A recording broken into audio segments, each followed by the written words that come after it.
कसलं हे वहिनीचं काम? नवरदेवाची एकुलती एक आत्या. मला वाटलं मला न्यायला तुम्ही मुराई बिराई पाठवशाल, पण कशाचं काय आलंय मुराई बिराई?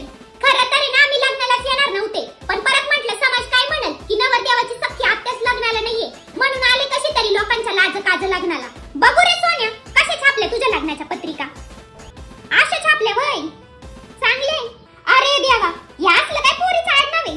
काय रे सोन्या, नीट माहिती काढली ना पोरीची? म्हणजे चांगलं वळण आहे ना पोरीला? नाही तर निघायची तुझ्या आईसारखी जगा मागन मला बघा. बाई, लेकीला आई बाप आहे तोपर्यंतच माहेर आहे. एकदा का आई बाप गेले तर कोण कोणाचं नसतं रे बावड्या. वहिनी, बघू बरं मानपणाच्या साड्या कशा घेतल्या आणि मला कशी घेतली बघू बरं.